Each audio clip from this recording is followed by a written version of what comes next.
Hi, Bill Kristol here. Thanks for joining us at Bulwark on Sunday. Very pleased to be joined today by Reichlin-Melnick, a leading expert on immigration law and policy, senior fellow with the American Immigration Council, the person I call when I need some guidance, which I often need in the complexities of what the heck's going on immigration policy and law and what you want to think about these things. So Aaron's going to explain everything to us here in 40 minutes today in this 60 days into the Trump administration. Aaron, thanks for joining me. Yeah, thanks for having me. So we're 60 days in. This is one of their top priority issues, maybe their top priority issues, immigration. There's been a lot of sound and thunder and action.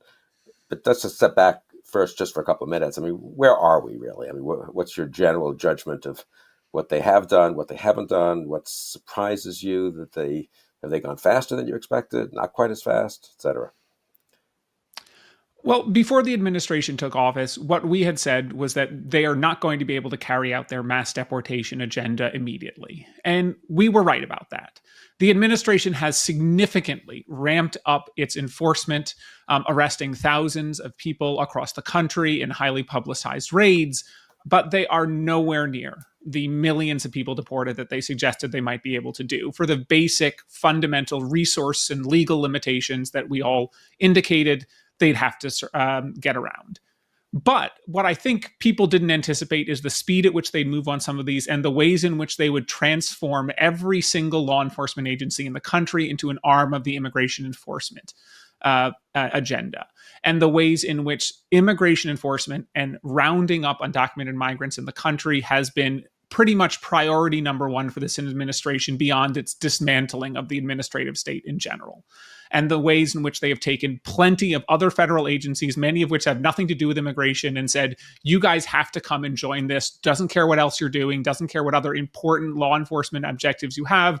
Now you're here and helping us out with deportations. Yeah, say a word more about so interesting about both the degree to which they're making it the priority, not just for the Department of Homeland Security and ICE and so forth, but for the whole federal government, and I guess to some degree for state and local law enforcement. And also the kind of, how should I put this? Attitude's not quite the right word, but the attitude, I'll say it anyway, the attitude, the sort of what they're trying to tell people about immigration, as opposed to whether they have the administrative capacity to get rid of, 4,000 or 40,000 people tomorrow. Because I'm very struck by the kind of what you might say from a strictly immigration policy point of view, they're doing things they don't have to do. They're doing things that in ways that are more problematic than they need to be. They're picking fights that seem silly almost, given the numbers we're talking about, or why do they care if they deport someone to El Salvador 2 weeks from now as opposed to today? They're in detention anyway, these gang members and so forth. So I'd say a word about in that respect, the overall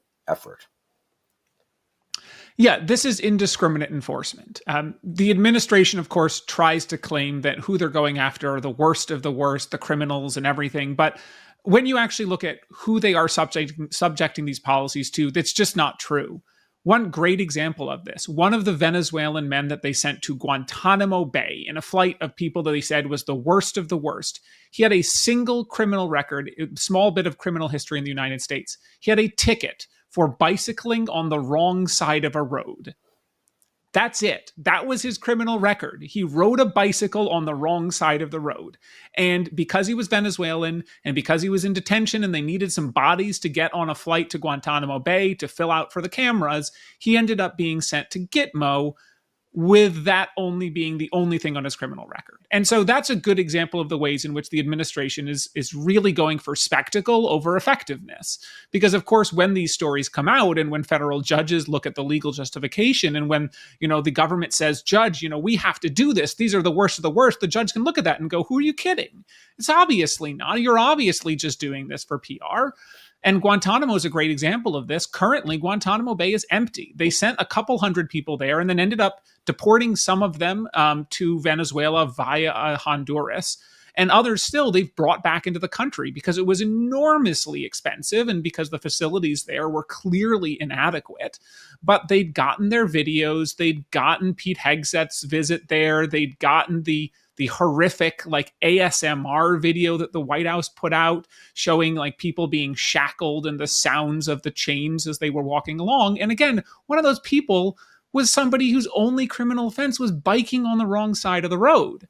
So I think that is really exemplifies the administration's efforts here. Get the numbers up as high as they can, get the splashy raids in front of the cameras, keep the narrative control, even if they're not hitting the numbers they want to, because of course the basic resource issues are still there. And the reality is that people do have rights under the law. They can challenge their removal. And a lot of what the Trump administration is doing while running roughshod over the law is being blocked in court. And, people still do have rights to go in front of an immigration judge and say, hey, I'm seeking asylum. I've got some rights here. I have opportunities to stay.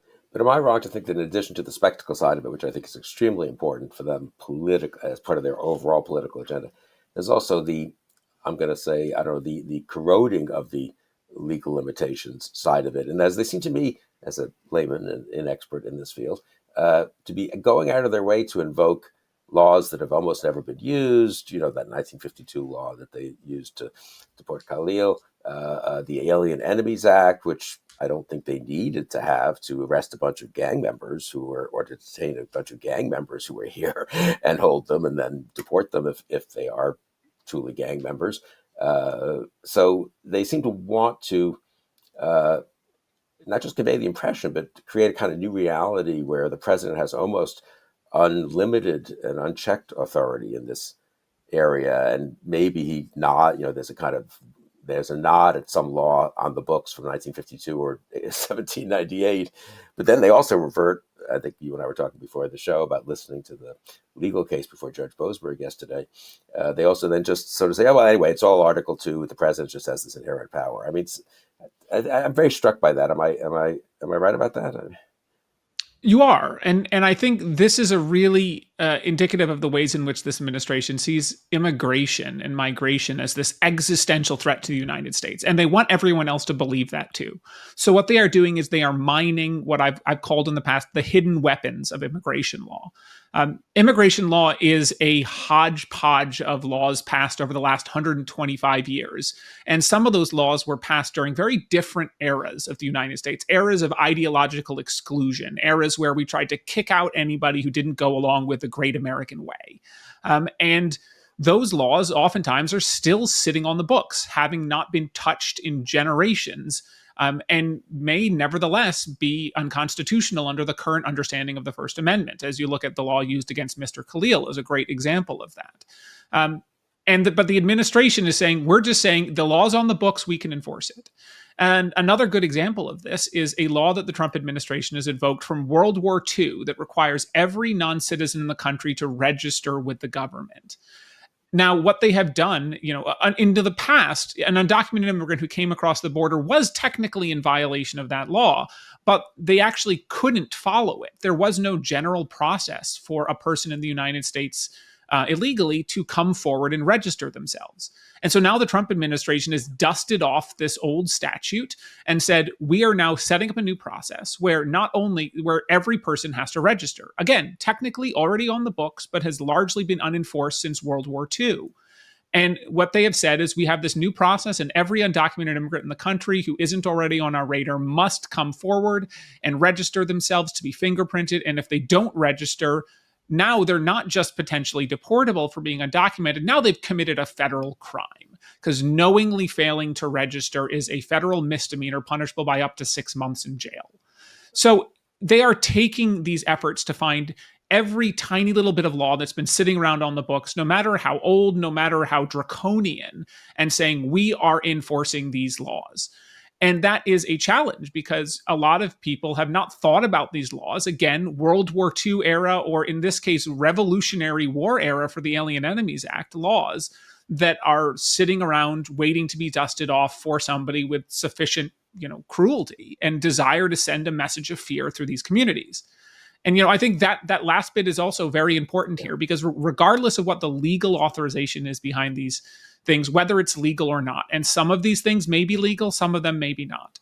But the message it is sending is we will hunt you down and we will make you afraid and you should self-deport. And I think the administration knows it doesn't have the manpower to deport 13 million people, but it wants to make their lives hell so that they choose to leave on their own. And it wants to make their communities afraid and people to stay home until eventually they say, enough is enough, I give up.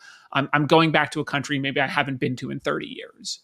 Yeah, that part's important. It's not just that they're appealing to their base and, sort of doing sort of electoral politics. It's also that they do think they can, I guess, get people to leave and certainly stop people from coming if they make it if they make it fearsome enough. Is that a word? If they make it unpleasant enough and hostile enough environment. I think you've used that term, hostile environment.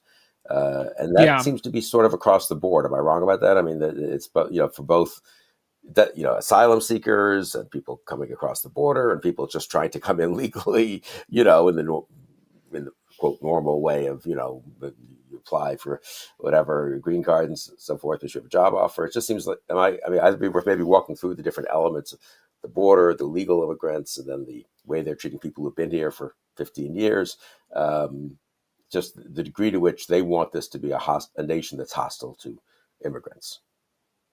Yeah. And, I've said for years that the only way to really stop migration at the southern border in particular is to eliminate the view that people have in their minds of the United States as, to paraphrase Ronald Reagan, the shining city on the hill, the beacon light of freedom. And when you talk to migrants, as I've talked to many migrants over the years, especially at the southern border, that is the vision they have of the United States in their mind, a place of freedom and safety and prosperity. So the Trump administration is effectively setting out to destroy that image in people's minds. And, I don't think that's a good idea. I don't think we want the rest of the world to think of us as Fortress America, hostile to the foreigner, and a place where you won't find freedom, where you won't find safety, where you won't find prosperity. Unless you're a native-born American, maybe Unless you're maybe 2 or 3 generations American. of native-born, actually. Yeah, and of course, as a native-born American myself, who can trace my descent back to the 1630s on one side of the family, I don't think even Americans I don't want to be part of Fortress America. I don't want to be seen as, those people who are so scared of the rest of the world that we have to block ourselves off and, set up roadblocks and inside the United States to weed out those who would undermine us from between. And that's a police state. That's a police state, sure. If you think that we need a police state because our lives are full of crime and we need to crack down on everything, you're welcome to have that, but that's not freedom. Police states are not free, even if just maybe, they have fewer undocumented immigrants. Or at best, still not I guess free. one could say, I'll make a rare intervention in their defense. At best, what you're doing is creating Switzerland. I don't even know if that's really Switzerland, but let's say the cartoon image of Switzerland, hostile to immigrants and doesn't make it easy to immigrate and very much proud of their own, history. But the U.S. has not traditionally thought of itself as a Switzerland, right? I mean, this is the opposite. This is the nation, That's why we have 330 million people, and compared to whatever we had at the beginning, and why Switzerland probably hasn't had the same rate of expansion. Yeah. And so what we've seen at the southern border, at least, is the Trump administration really trying to do this, sending the message the border is closed. And it's having an effect. I don't think there's any way to deny it. Border apprehensions right now are at levels not seen since the late 1960s, early 1970s. Levels. Despite what the Trump administration claims, quite low. Because people aren't trying to come. Yeah.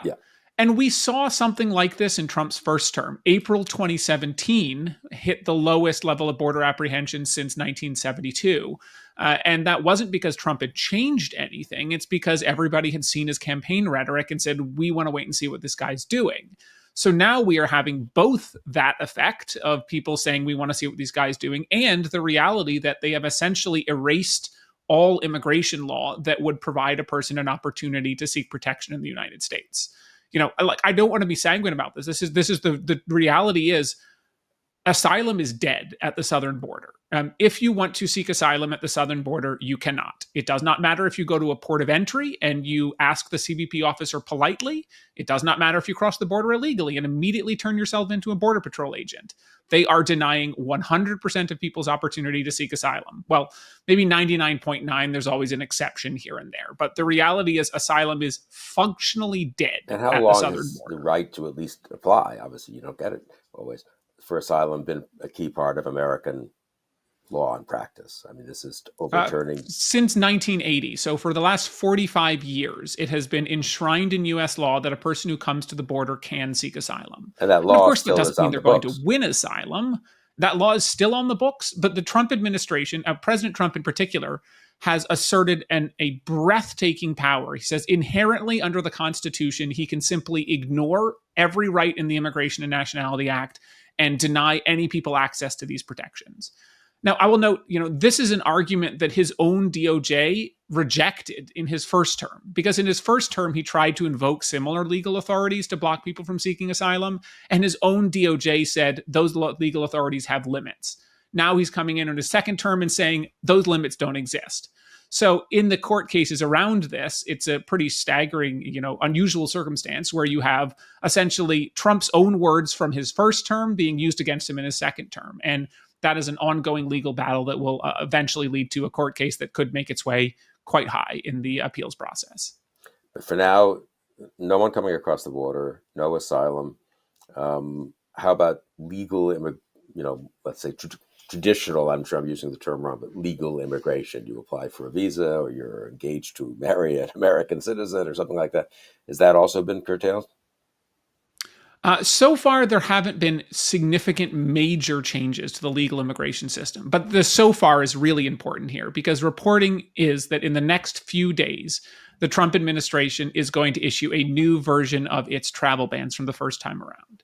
And for those who don't remember, in 2017, President Trump tried what was called the Muslim ban. Right. The first two versions of this were struck down in court, and the Supreme Court, upheld those blocks. And the third version, which was allowed only after they went through a pretty extensive national security vetting process to identify certain countries. And they had a fig leaf where they said, look, these are the countries that do not perfectly share information with us about their residents. Therefore, we think we're going to block them on national security grounds. And the Supreme Court said that is legal.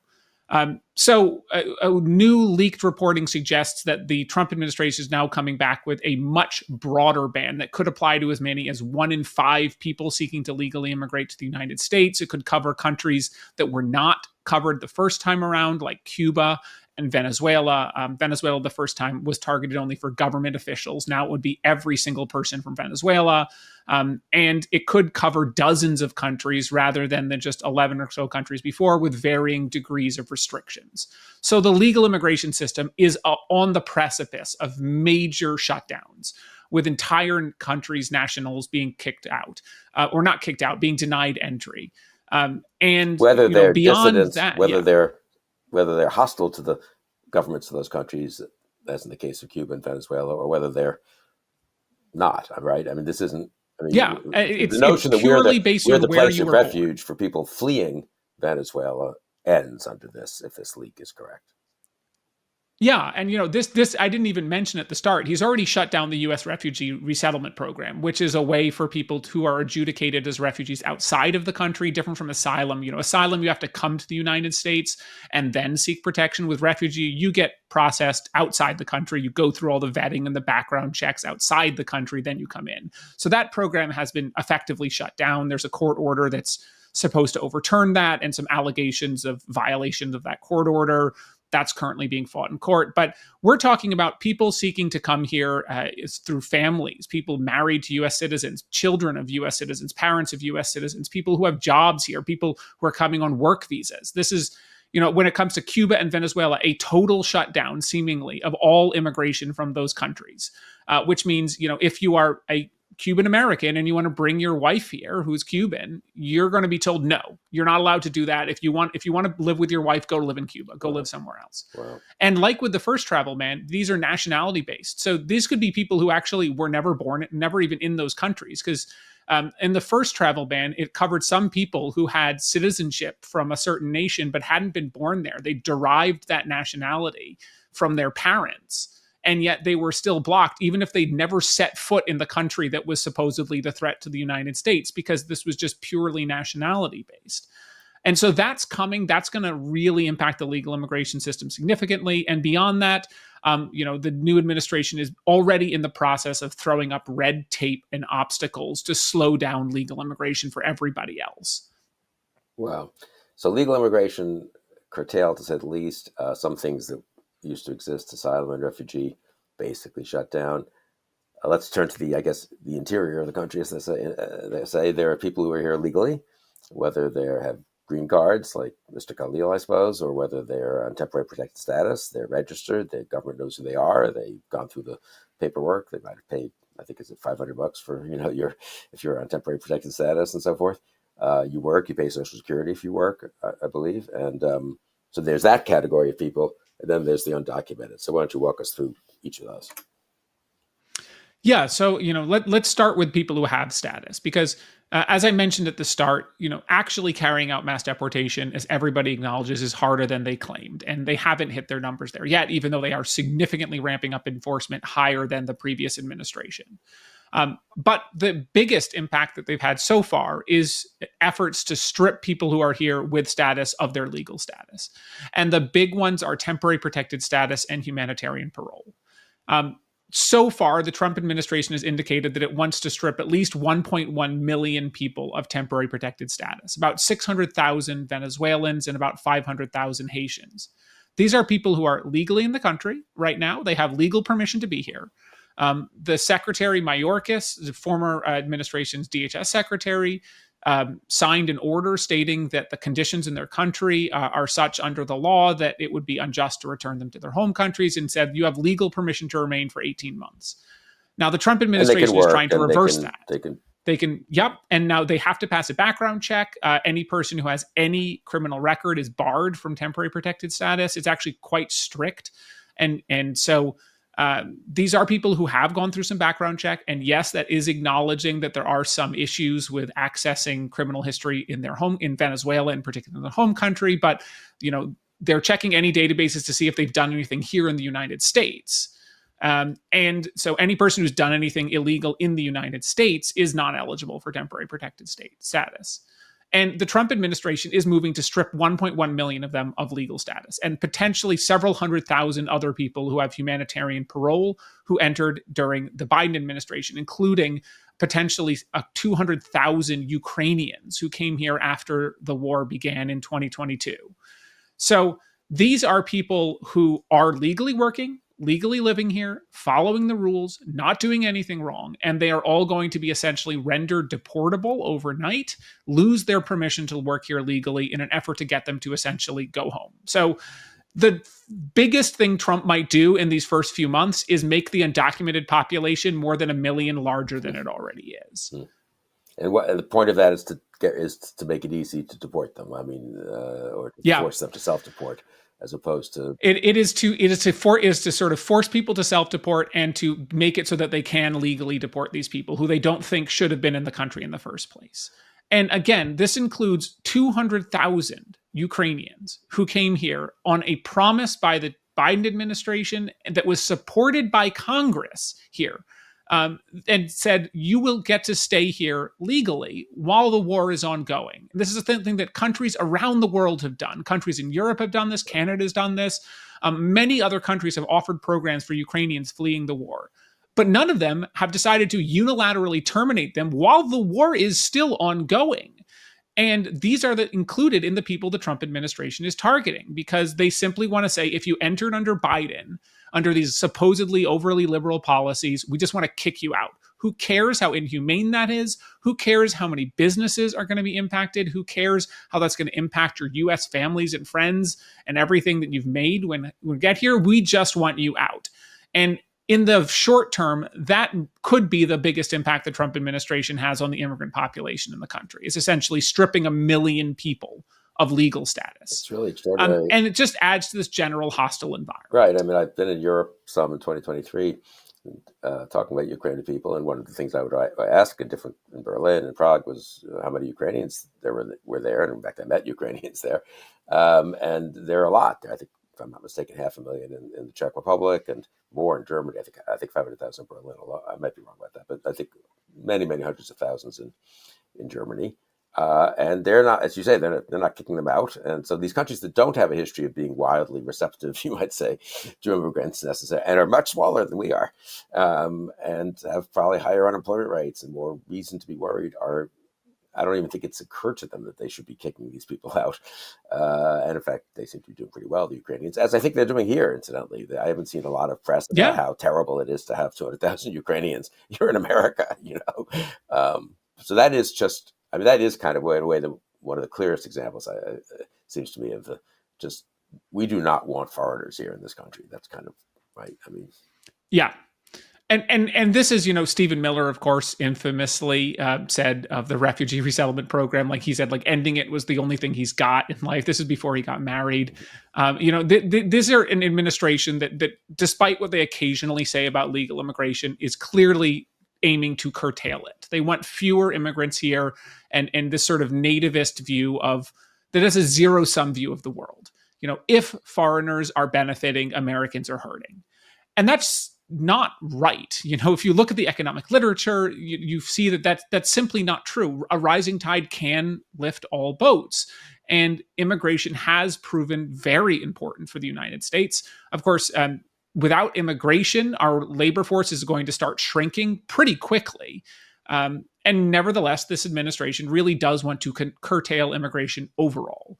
And that is not just so-called illegal immigrants. It is also legal immigration. And as we're seeing here, legal immigration is likely going to fall under this administration, as it did the last time around, but potentially more precipitously, given the sweeping bans that are set to go into effect at some point in the next couple of weeks. And those bans will be legal to just remove temporary protected status from people or the humanitarian parole? Well, so temporary protected status, there's a couple of court cases around here. And this is actually a good example of how the Trump administration is moving fast and not moving smart. There is a pretty clear way under the law to terminate temporary protected status. When 60 days before the status is set to expire, the DHS secretary has to issue a finding saying, I don't believe that it is necessary to keep this process in place. And then it expires, at the date it's supposed to expire. That's the easy legal way to go about it. And that's actually the way the Trump admin tried to go about it the first time around. In fact, the first time around, they even gave everybody an additional 18-month, one final extension to get their affairs in order, because that was going to be more defensible in court. They were going to have an easier time making a moral case for it and saying, like, look, we're not just doing this suddenly. You've got a year and a half to figure out what your next steps are. That's not what the administration is doing this time around. This time around, they're saying, Secretary Noem is saying, I get to reach back in time and undo what Secretary Mayorkas did and declare that his extensions of TPS, I'm just going to overturn them and say, I'm going to use my inherent authority to overturn these. As of now. That is... Yeah, that's what's happening now. And so as for of immediately, as 300,000 opposed Venezuelans, to when it ends at the end of the 18 months. This isn't just at the end of your 18 months. They've moved the date up. So they moved the date up for Haitians. They moved the date up from February 2026 to fall 2025. For Venezuelans, they moved it from late 2026 for about 350,000 of them to April 3rd.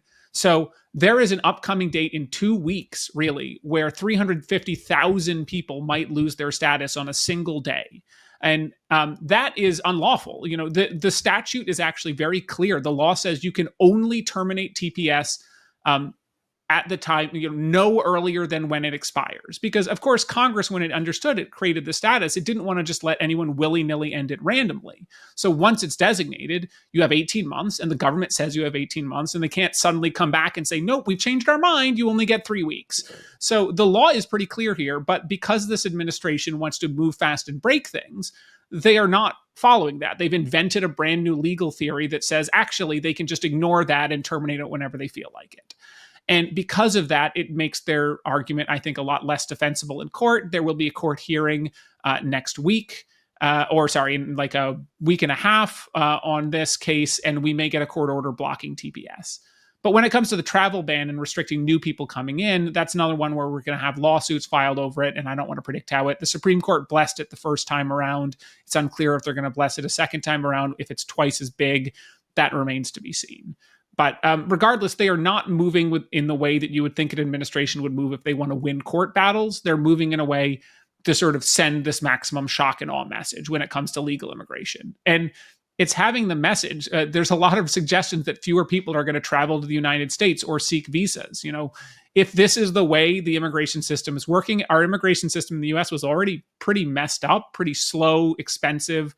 So people wouldn't necessarily want to do it, but now it's even worse. So I think we're going to lose a lot of the world's best and brightest. And a lot of people are going to say, I don't trust this country. I don't want to come here. And less important than welcoming immigrants who will help us a lot in various ways. Just on the visas, since you mentioned visas, I personally know people who know people, I'd say. I've heard firsthand stories of people saying, I don't know if I want to even go out for my, week in New York, this summer and go, and as a tourist. I mean, that is to say, I mean, again, it's not of the same gravity as expelling people who are fleeing persecution and so forth. But it's not trivial to the economy of the U.S. to have tourists from other countries. And I do wonder if you read these stories and say a word about them, if you would, of really tourists, people who come here for some hiking expedition, someone else who came, I can't remember what it was, in Logan Airport, some tourists, or I think it was tourists, not a, but maybe it was a green card holder, I can't remember. But anyway, the varieties of people who've shown up here for utterly routine reasons, with I think no reason for us to think they're going to cheat and game the system and try to stay here and stuff. They're people who've been here on vacation 10 times and they're coming for their 11th vacation, basically. If that's, I'm making up that number, but it's sort of like that, people like that, right? And they're suddenly being told that, in Boston or other airports, nope, sorry, or at least we're going to hold you for a day, or I guess in one or two cases a week or something, and kind of humiliate you and think about sending you back and not tell your relatives or your embassy where you are. I find that kind of extraordinary. I think that will have some effect on the general willingness of people just to come here on vacation. Yeah, I mean, Or for a so conference or what I can something. say about these is that, it's important to understand immigration law is incredibly complicated and it's incredibly draconian. There's a lot of rules you have to follow, and there's a lot of pitfalls, even for the average person. For example, if you're coming here on a tourist visa, it's illegal for you to work here. Right. You are not allowed to do any work. You're here just to be here as a tourist. But in an era of remote work, a lot of people maybe stretch those rules a little bit. And like any kind of law enforcement system, it's important to have some slack. But the message that CBP at the ports of entry seems to have received is slack is over. Enforce these laws as harshly as you can, even if it really doesn't seem to make sense to throw a tourist from Germany in jail. This is unfortunately what we are seeing here. So it's hard to point to any specific incident and like draw a direct line from that person's actions to anything the Trump administration did. But it certainly seems, at least anecdotally, that border agents are getting harsher and that they are cutting people less slack and that they are rigorously enforcing some policies that, again, on their face, it makes sense to have these policies, but maybe it doesn't make sense to enforce them so draconianly and to sort of not ever cut people some slack. Because agents and officers have always been able to cut people some slack. When I was practicing immigration law back in the day, I had a client who at age 17 did something stupid and he drove while high. And he had, some marijuana on him and he got a ticket. It was a ticket. He didn't spend any time in jail. He paid a court fee of like $300. He had a green card. That actually, because of the drug war, meant he could have been deported. And not knowing about it, again, young people don't necessarily have the best developed brains on these things. He traveled, and as a young man, around his 22, went to his home country, and he came back. And a CBP officer noted that and said, "Oh, look, I could start the process of having you deported." But the officer said, "I'm not going to. You should go talk to an immigration lawyer, see if you can get this resolved." And the guy eventually did. Well, he eventually did, because he waited a bit and then he got married. He married a US citizen. They had kids here. He had a job. And then he traveled again. And then on the second time, he wasn't so lucky and he got put into deportation proceedings. But because of the amount of time that had passed in between those first that first incident, he was able to apply for a form of relief to let him stay in the country and eventually apply for citizenship and put his 17-year-old mistake behind him. Because that first officer, had some decency enough to say, why does it make sense to throw a guy in ICE detention and try to strip him of his green card for something dumb he did at 17? And the law especially did give him some options. He just needed to have waited a number of times, been in the United States for long enough for that to have resolved. And that's a great example of why you need a system which has flexibility in it. But if you're just in there saying we're going to enforce these laws to the harshest consequences with really no slack whatsoever, you get these stories that get people to say, I don't want to come to the United States. Who wants to go visit a country of goose stepping martinets? Nobody does. And that's, I'm not saying that's where we are, but it's the impression that people are getting when they see these stories coming across their social media feeds. Yeah, no, it is. Some of those stories are pretty astonishing. We'll say a word about what happened yesterday with the sort of somewhat dramatic, I think, court case before the chief judge of the D.C. district, Judge Boasberg, and this question of flying out these alleged gang members to prisons in El Salvador, I guess, though they're Venezuelan gang members, I think mostly. And but these based entirely, I guess, on no, I don't know what adjudication, but not even on any documentation of who they are, I guess, and on the claim that the president has a kind of unilateral authority to do this. But if he doesn't have an Article 2 authority, they've invoked this Alien Enemies Act from 1798, which is used not always very well, incidentally, literally in times of war, right? This is to deport, or to lock up someone who you think could be an enemy spy, basically, or sabotaging the war effort. This is not supposed to be for criminals, let alone people you're not even sure if they're criminals. They're just the same nationality or the cousin of someone who's a criminal. But anyway, say a word about what happened and what you think, and why did they want to? Let me put it this way: was there anything they couldn't have done if they hadn't invoked the Alien Enemies Act? I mean, presumably we've been detaining people who are gang members for a long time here in the U.S. I mean, the Biden administration did it, the Obama administration did it, the first Trump administration did it, and we put them in prison and we deport them or not, I suppose. But I mean, I don't know. So explain to me what's going on with that Alien Enemies Act. Yeah, so the Alien Enemies Act, as you mentioned, it's a wartime authority. And in fact, if you look at the actual words of the law, it can be only used in, quote, a declared war. So a war that Congress has officially voted on to declare, which we haven't had since World War II. Or it can be used during a, quote, invasion or predatory incursion by a foreign nation or government. Tren de Aragua, a Venezuelan street gang that by some reports has maybe 1,000, maybe 2,000 members in the entire United States. So it's not like it is a smaller gang than a number of other bigger gangs in the United States. They are not a foreign nation or government. Sure, they have there's some allegations that they are corruptly connected to the Venezuelan government. That doesn't make them a foreign nation or government. Let's not treat that argument with any more seriousness than it deserves. It's just absurd. And so they have said this is a hybrid criminal state is the word they've used, and therefore that they can subject them to the Alien Enemies Act, invoking the law for the fourth time in U.S. history and the first time ever invoked during peacetime to basically do what they can already do under immigration law. That's the other crucial point here.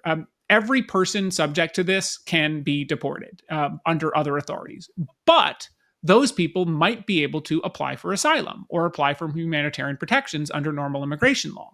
And so what they are doing is we want to just get rid of that. Who cares about those pesky rights under the law? We want to say, you're a member of Tren de Aragua, therefore we can put you on a plane and send you wherever we want.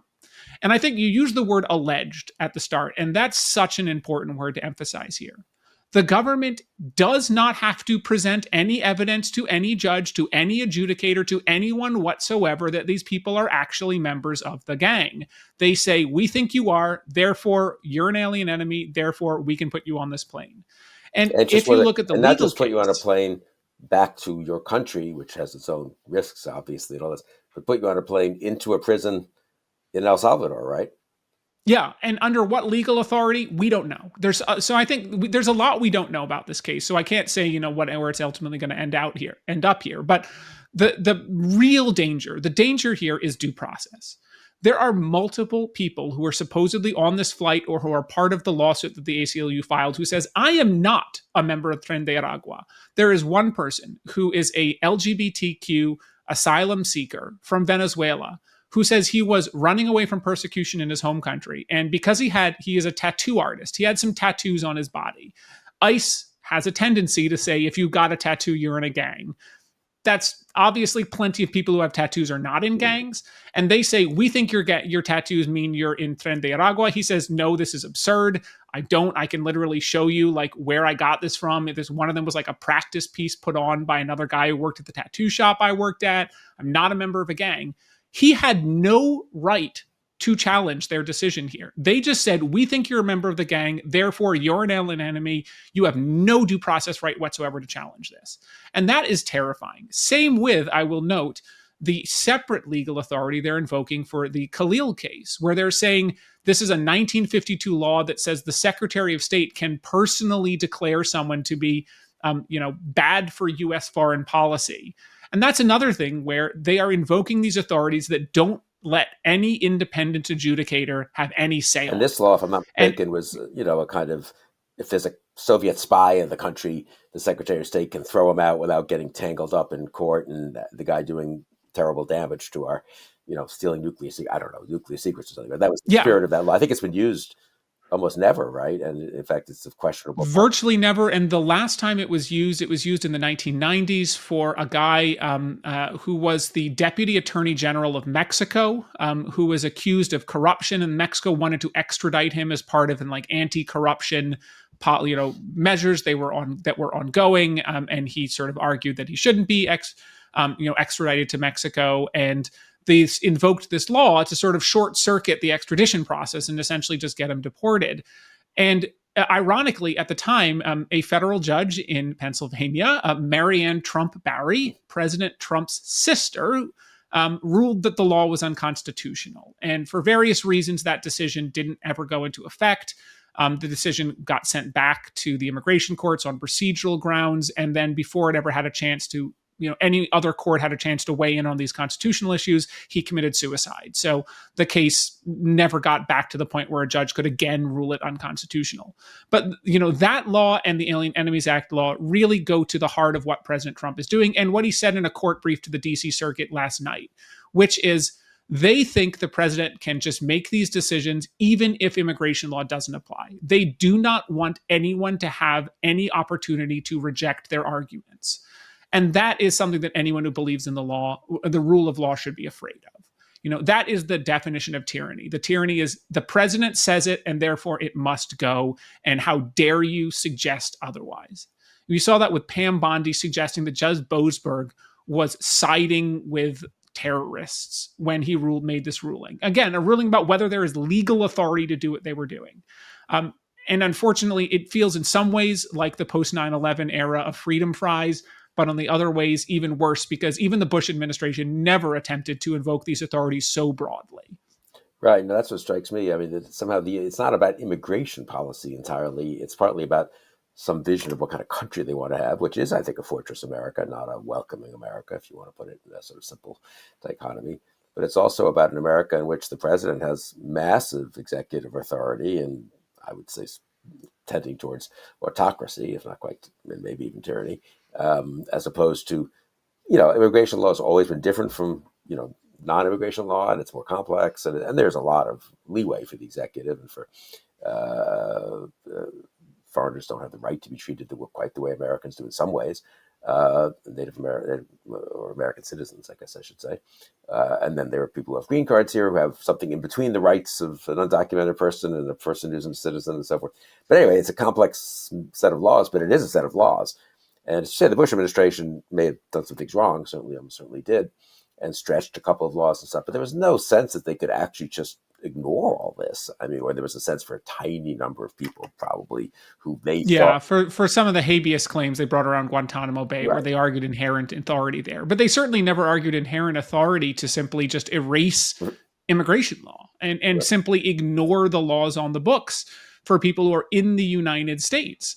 And that is what the Trump administration is doing. They literally wrote in a court brief that even if the Alien Enemies Act does not apply, the president can simply declare anyone who is in Tren de Aragua an enemy and deport that person under inherent constitutional authority. That's pretty scary allegation because they're also saying we don't owe that person any due process. And if the president says they're in the gang, they are in the gang and we can deport them. Who cares what the law says? That is dangerous. And I thought what came out of the hearing when I was listening last night was so interesting. I mean, they're under detention and no one's liberating them from detention. So this isn't the ticking time bomb. And if you don't exercise in this rare instance, your unilateral executive authority, the guy could be blowing up something in 12 hours. Right? That was in effect what the Bush administration was kind of arguing. There's no emergency. They're in detention. They're literally in detention. So it's a question of when they get deported or held in detention for an extra few weeks or months. And then maybe there will be a hearing. And maybe, as you said of your previous instance of this one fellow who's a tattoo artist, some people will turn out to have been detained wrongfully and they will be released, and the other 70 or 90% or something will be deported. I mean, but yeah, that's what's so astonishing. Listening to the hearing last night, that's what made me I found so astonishing, that it's not as if I kind of assumed foolishly that there was sort of good faith, if I can say, on the government's part, and they really felt there was an emergency. I don't know, this gang was about to organize a mass, assault on some people in some city or something. I don't know. There's nothing like that. No argument like that. Yeah, absolutely nothing. The most of the people, who are alleged to be members of the gang have been alleged to have committed acts. Some of them, of course, have been alleged to have committed heinous crimes, for which they, of course, should be prosecuted fully under the law. But quite a lot of them have been accused of nothing more serious than, petty offenses, misdemeanors, maybe drug trafficking, maybe some serious offenses here, but nothing that cannot be resolved pretty clearly under pre-existing law or that would require any kind of emergency. This is not Al-Qaeda. This is not ISIS. This is a gang that does some pretty bad stuff. Nobody's pretending otherwise, but we've had gangs in the United States before. We can deal with them under the current existing law, and we don't need to be dusting off this wartime authority. But of course, that is the vision that the president wants the American public to believe in. We are under attack, and because we are under attack, I alone can save you. And that's something he's said many times. I alone can do this. And that's really how they are trying to govern. No, I think that's so important, and unfortunately a good note, or important note to end on. But it's also true, I mean, as you say, if the Haitians in Springfield, Ohio, whom President Trump and Vice President Vance thought were doing such horrible things back in September and so forth, they're here on temporary protected status. That does run out, and there's no question that they don't necessarily have a right to have it extended. They can make an argument that it should be extended because Haiti's not a safe place to go back to. But okay, that's a kind of normal, if you will, argument. As a debate, a legal case or a political question in some ways. Congress might have a chance to weigh in too. But there's no emergency. I mean, it's not like, nothing is happening in Springfield, Ohio that wasn't happening 6 months ago, and nothing much was happening, honestly, 6 months ago. But in any case, they can wait they can tell them now, you're going to have to leave. They can tell the Venezuelans. That is the most striking one, the Venezuelans. Has anyone complained about the Venezuelans here? I'm not aware of it. I kind of think I've been to Florida a couple of times, South Florida. People seem very happy to have all these people there who are working hard, contributing to the economy and so forth. And suddenly they have to go on April 3rd. Why? I mean, really, it's an honest question. Why? Except if you buy an overall narrative that these foreigners are it's bad for our country to have a lot of people who weren't born here and whose native language isn't English. Yeah. And Kristi Noem said on, Fox News after they making the decision to, strip 300,000 people of status, we're going to get these criminals out of here. And that is the attitude. And, again, this is a group of people, are 350,000 Americans. You do pick them at random. You're going to have one or two people in them who've done some bad stuff.